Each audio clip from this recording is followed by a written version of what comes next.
Qu'est-ce que tu fais de ton quotidien? C'est-à-dire, à quoi passes-tu le plus clair de ton temps? Donc, souvent, on travaille et c'est à peu près 8 heures par jour. Donc, comment c'est ton travail? Comment c'est ces 8 heures par jour? Sachant qu'en France, on doit travailler à peu près 40 ans. Donc 40 ans, 8 heures par jour, ça fait beaucoup, beaucoup, beaucoup d'heures. Donc autant te dire que moi, j'ai choisi, à ce rythme-là d'avoir une vie, d'avoir un travail, d'avoir un métier qui correspondent à mes valeurs, qui correspondent à ce que j'aime faire, qui est en lien avec mes talents et mes compétences.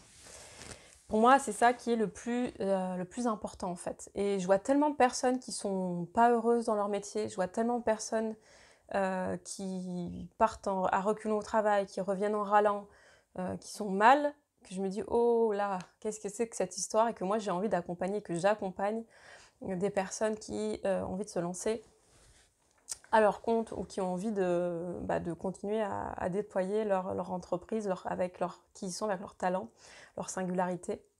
Et pourquoi je dis ça? Parce qu'en fait, évidemment, il y a des milliers d'années, j'ai envie de dire que ça se posait pas la question de: «OK, c'est quoi tes rêves? C'est quoi tes ambitions? C'est quoi que tu as envie de faire de tes journées?» On était plus en mode survie, en fait. Au Moyen Âge, on demandait pas c'était quoi les rêves des personnes. Le but de chaque journée, c'était de survivre, en fait. Avec, toutes les maladies qu'il y avait, avec, toutes les famines, les restrictions, enfin, les restrictions alimentaires, j'ai envie de dire, mais avec tout ce qu'il y avait, c'était genre, t'étais à la fin de ta journée, t'avais survécu, c'était waouh! Tu vois, tu hyper content, quoi. Aujourd'hui, on n'est pas là, en fait. On est dans un système, on vit dans un monde où il y a de l'abondance, où il y a des ressources, où il y a aussi de la solidarité et on n'est pas obligé, d'aller, tous les jours faire quelque chose qui nous fait chier. Donc on peut vraiment s'offrir, l'opportunité de faire quelque chose, qui nous anime, qui soit en lien avec nos talents, avec nos valeurs, avec nos compétences, qui nous donne de la joie, en fait. C'est possible.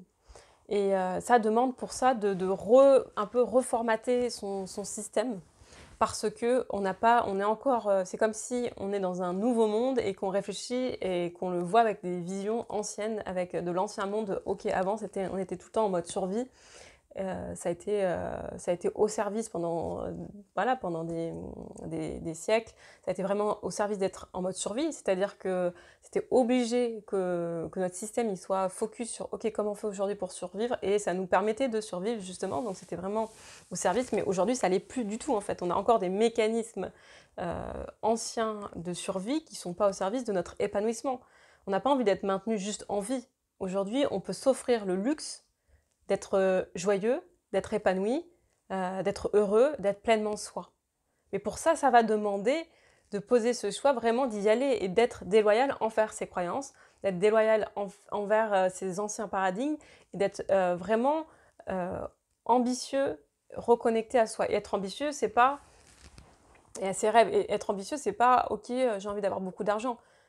Bah, moi, je connais aucune personne, si vraiment on va chercher derrière, il y a personne qui son rêve, c'est avoir beaucoup d'argent parce que avoir beaucoup d'argent, c'est au service de quoi? Ça nourrit quoi? Ça c'est quoi que ça vient, voilà, c'est pourquoi on aurait envie d'avoir beaucoup d'argent? C'est pas une fin en soi, c'est un moyen, avoir de l'argent.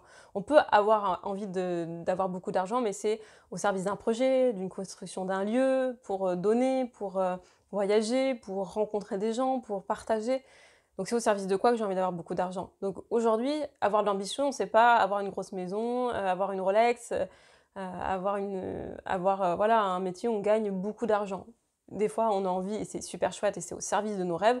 Parfois, dans nos rêves, c'est pas on n'est pas obligé, on sent pas le besoin d'avoir beaucoup d'argent. Donc aujourd'hui, on peut s'offrir, le luxe, j'ai envie de dire le luxe, mais en tout cas, pour moi, la possibilité de s'offrir une vie qui est en cohérence avec nos valeurs, avec nos talents, avec notre beauté, avec nos compétences et pas une vie où on passe 8 heures par jour à râler, à se demander quand est-ce fini et attendre le week-end ou les vacances, en fait. Pour moi, c'est dépassé, c'est obsolète ce système-là. C'est comme si on était OK de continuer à muscler notre souffrance, à muscler, notre non-épanouissement, à muscler le râlage plutôt que passer à l'action pour changer les choses et se donner l'opportunité de s'offrir une vie qui a du sens pour soi, en fait, qui correspond à qui nous sommes. Bien sûr, c'est un entraînement parce qu'on n'est tellement pas habitué à ça. On n'est tellement pas habitué à aller chercher, c'est quoi qui nous fait rêver. On n'est tellement pas habitué à aller se connecter à soi, à ressentir ce qui est vivant en soi, que ça demande, voilà, de l'entraînement. Ça demande, de poser des actions tous les jours pour sentir: «OK, c'est quoi que j'ai envie?» Moi, j'ai passé un an, là, à me poser presque tous les jours la question: «Qu'est-ce que j'ai envie?» Et pas en mode tortionnaire, mais en mode: «OK, j'ai une ambition, j'ai envie d'être liée à moi, j'ai envie de m'épanouir et pour ça, il y a un entraînement, il y a des processus, il y a des questions à faire pour arriver là où on a envie d'aller». Et c'est hyper clair que, je serais restée dans du flou, je serais restée dans je sais pas, à suivre un peu ce qui était là, sans savoir vraiment, bah, je serais restée dans des mécanismes puissants de survie de l'ego qui me maintiennent dans un niveau bas d'énergie, qui me maintiennent dans du flou, qui me maintiennent dans du mal-être, qui me maintiennent dans des incompréhensions. Alors que si je choisis de non, j'ai pas envie de ça pour moi, je sais que je peux être épanouie, je sais que je peux m'offrir une vie qui a du sens, mais pour ça, il va falloir que je m'entraîne à l'inverse de ce qu'on a connu jusque-là, ce que l'humanité a connu jusque-là. C'est-à-dire on sort du mode survie, donc on sort de ces comportements, de ces réactions, de ces conditionnements, de ces croyances limitantes qui nous maintiennent à un niveau bas d'énergie, où on n'a pas de rêve ou très peu, où on est encore en train de les diminuer ou de les renier en disant: «Oui, bah, moi j'ai des rêves mais c'est pas grand-chose, c'est rien» ou «Moi j'ai des compétences mais bon, tout le monde a ça». Non, tu es unique. Donc reconnais-toi, reconnais ta valeur et ose, te poser cette question, même s'il y a des moments donnés où il y aura des phases de découragement, il y aura des phases de on ne sait pas et ça fait partie du jeu, en fait.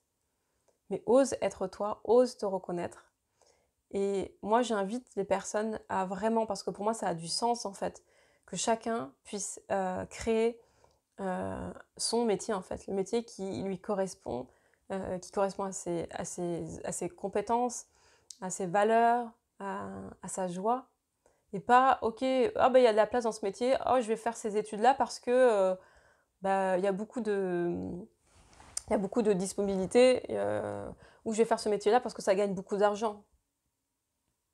Mais réfléchissons 2 secondes avant. Tu vas y passer pratiquement 40 ans de ta vie, 8 heures par jour. Est-ce que tu as envie de dédier ta vie à quelque chose ou c'est juste parce que tu sais qu'il y a une sécurité du travail derrière, parce que tu sais qu'il y a un CDI, parce que tu sais que tu vas avoir de l'argent ou beaucoup d'argent, c'est ça que tu as envie de vivre? Avoir beaucoup d'argent et être dans une sécurité illusoire du travail? 8 heures par jour quand même? Moi ça me fait réfléchir. Moi ça m'a fait réfléchir et c'est aussi comme ça que j'ai changé d'orientation.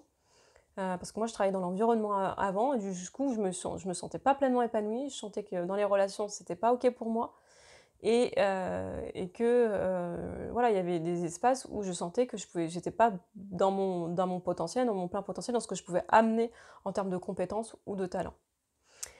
Donc voilà ce que j'avais envie de vous partager aujourd'hui. N'hésitez pas à mettre en commentaire vous, est-ce que les 8 heures par jour, est-ce que vous voulez passer à faire quelque chose qui vous donne de la joie, qui vous anime, qui permet d'explorer vos talents, vos potentiels, votre beauté, qui permet de vous épanouir? Et de rayonner ou au contraire, est-ce que ça vous met à râler, à vous sentir mal, à pleurer, à attendre le week-end et les vacances, quoi? Moi, je vous pose cette question aujourd'hui et je vous invite à réfléchir pour qu'on puisse ensemble créer une humanité qui a du sens, une humanité connectée, à sa joie d'être, connectée à son épanouissement, connectée à ses talents et à sa singularité. Je vous souhaite de beaux instants présents. Merci.